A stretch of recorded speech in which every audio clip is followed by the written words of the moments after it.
Hello, hello, and welcome to the Telescope Show. We laugh, we discover God, and we totally nerd out. My name is Matthew Seipel Anderson. And I'm Katie Seipel Anderson.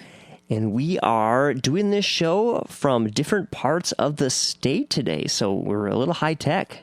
I don't know, high-tech might be a bit of a stretch, considering the equipment we're using, but it is unique. I mean, it feels high-tech. I'm like surrounded by wires. Oh, so I'm on a phone in my backyard watching my dog and my youngest. But so it doesn't feel very high-tech to me. No, Katie, it's all in how you spin it. You're sending a signal to a humongous tower, which is beaming it through space. It's amazing. So high-tech. It's amazing. Like telephones, cell phones are amazing.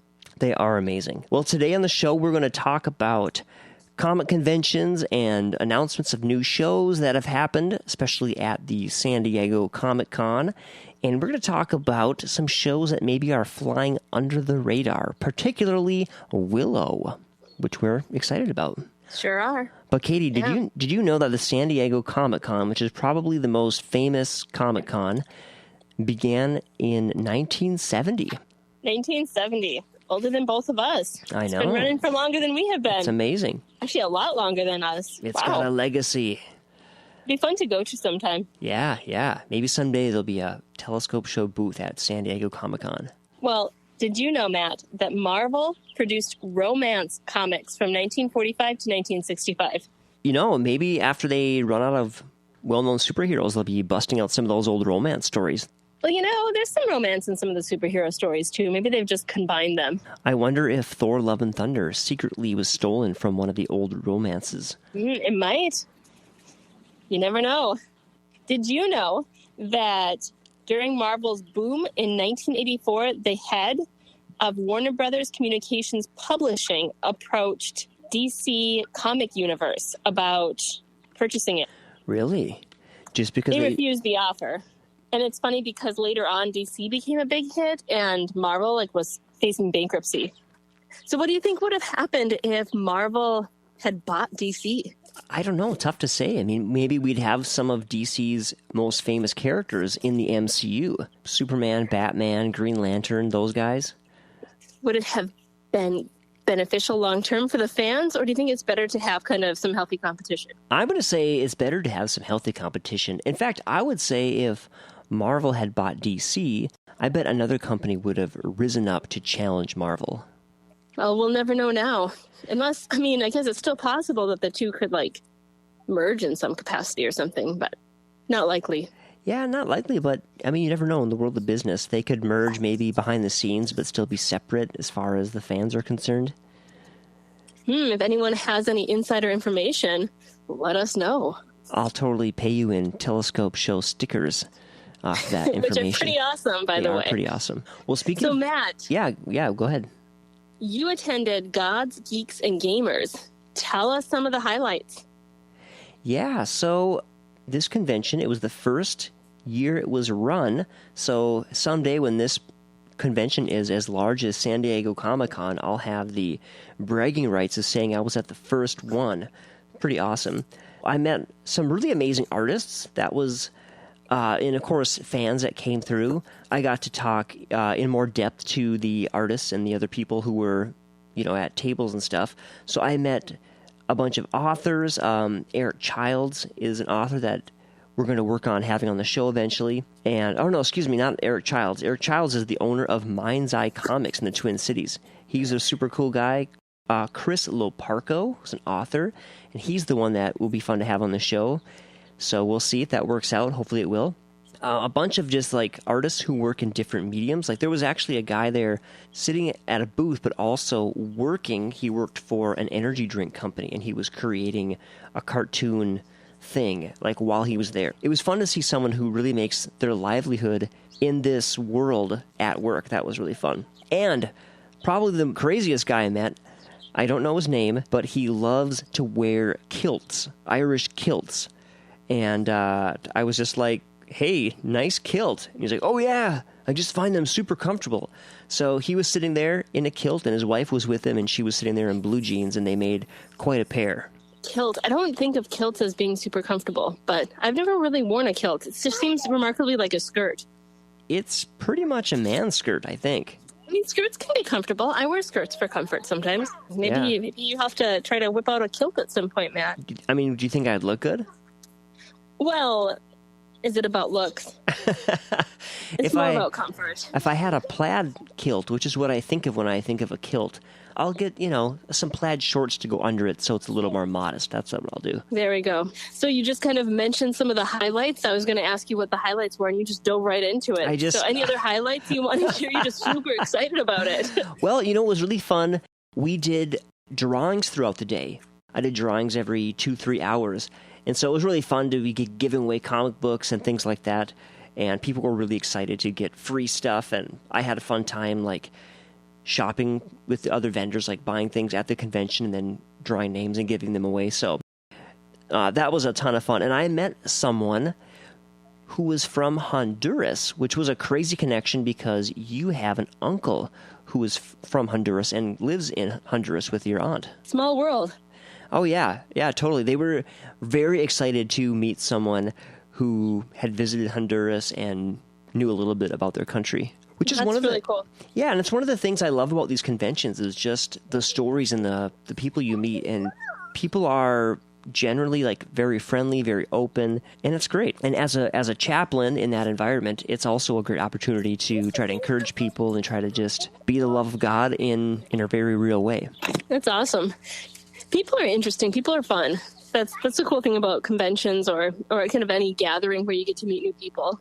What would you like to see different? If you could, change a thing or add a thing or something like that, what would you have liked to see different? This convention, being the first convention, was fairly simple. Just a space and a bunch of tables and a bunch of artists and creators and vendors. And I had some really good conversations with Eric and his wife. And forgive me, Eric, I'm forgetting your wife's name. But I had some great conversations with them about things that they would like to do in the future. And they have a lot of really exciting ideas, like some panel discussions and some breakouts, with experts in different areas or maybe celebrities. Or another idea they had was some games that, people could play just to help people mingle and hang out. So, yeah, I know they've got a lot of ideas for how to expand it in the future. That's awesome. Yeah. Being a part of it on ground level.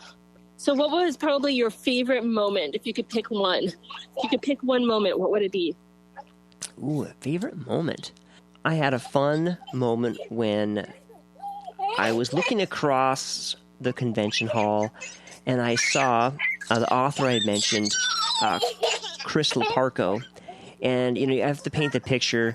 He's wearing black jeans, boots, a black shirt with a pretty cool, colorful design on it. And he's got long hair and a beard. And I'm thinking to myself, I bet this guy's a fellow heavy metal fan. So I go over and I just asked him straight out. And he's like, of course. And so we totally had a bonding moment talking about our favorite metal bands and bands we've seen. And so that was a lot of fun. I guess I would not have expected your favorite moment to be connecting with a fellow metalhead at a comic convention, but I mean, see, whatever works. The thing is, it wasn't my favorite thing about the convention. I think that my favorite thing was getting to meet so many great people who came through, and just the conversations I had were amazing. And I got to have a few faith conversations with people, so that was really great. But if I had to say one moment that stood out, it was just that moment, just because it was a fun moment. Maybe not the most meaningful moment, but it was fun. Fun can be meaningful too. Yeah, that's true. That's true. So, thinking about the small one that you went to, and the Twin Cities has some bigger ones that we'll be a part of, which we're excited to be a part of. But then we've got the biggest one that just happened at the same time. If you were to be a part of a big one where there's celebrities and that kind of stuff, who would you choose to interview if you could choose a person? Oh, wow. If I could choose one person to interview. One person, they're like, hey, you get, a wild card. You get to choose a person to interview. I might choose Kevin Feige, And I don't know who that is. Kevin Feige is one of the head muckety-mucks over at Marvel Studios. And I think he's one of the people really responsible for being an architect of everything they have going on. So I think he would be so interesting to talk to learn the process of how they set all this up. And you could also talk to him about upcoming projects because he's in the know about everything. And he's been at this a long time. And, you got to remember, Marvel, when they started, they had to sell off the rights to some of their biggest properties to raise capital to make their early movies, like Iron Man. And that's why they didn't have the rights to Spider-Man and the X-Men and some of that stuff. And in recent years, they've just been able to reacquire a lot of those rights. Someone like him who was with them at the ground level back when there was a real possibility that it might not pan out, it would just be fun to talk to him. That's not who I would have expected, but that would be a really fun conversation to have. To hear kind of the ins and outs of how they made something like this happen. How about you? Who would you choose to interview? Oh, well, I wasn't expecting you to turn that one around back on me. Goodness. Okay. What if you had to choose an actor? Just an actor? Yeah, one actor. Because I don't really know the names of any of the writers or anything. So, yeah. Does it have to be just Marvel, or could it kind of be anyone? I guess anyone. I'd be curious to know. Who's your first pick? Oh, it's really tough. I think my favorite, female comic character is still Wonder Woman. Ah. I don't know anything about, I don't know much about the actress, but that might be just to choose a favorite. And I feel like I'd have to choose one of the few women ones. I think she is still solidly my favorite. Cool. There is a lot of people who believe a female is going to take up the mantle of the Black Panther in the new Black Panther film. Interesting. So maybe that would be a choice in the future. That footage that they showed, there were some pretty strong female characters in the preview. Absolutely. So, time will tell. Time will tell. Hey, and speaking of time, be a new favorite. There are so many new things coming out. And San Diego Comic Con, which we've already mentioned, is quite a bit bigger than the one I was at. Just a little. Just a little bit. They revealed so many things that are coming up. So can I just rattle off a quick list of things that are starting next year? No, you can't. It can't be quick. It has to be super in-depth and take... No, I'm kidding. Of course, please do. Ant-Man and Wasp, Secret Invasion, Guardians of the Galaxy Volume 3, Echo. Volume. Yeah. They call them volumes. Interesting. Yeah. Echo. And Echo, by the way, was a character from Hawkeye, the character who was deaf. Oh, yeah. She's going to get her own little series. That's cool. Yeah. Loki Season 2, The Marvels, Blade, Ironheart, Agatha, Coven of Chaos, Daredevil, Born Again, Captain America, New World Order, and Thunderbolts. Yeah, and then finally for Marvel, they announced 2 Avengers films in the same year, which would be 2025. So all this stuff is going to be leading us up to Avengers 2025. Yep. Avengers Kang Dynasty in May and Avengers Secret Wars in November. Wow, that's actually quite a few. And those are all feature-length movies, not TV shows? No, it's a mix. Some of them are TV shows, some of them are movies. Oh, it's a lot. Yeah. A lot to keep up with. A lot of content. But one that we did not see on the previews announced at the San Diego Comic Con is Willow. Yeah, and so we watched the preview. They've released a full-length trailer. And the last time we talked about Willow, they had just made an announcement, and we watched the old Willow and talked about it. So this new trailer is really cool. It looks like they're bringing back a lot of the fan-favorite characters, and I can't wait for it.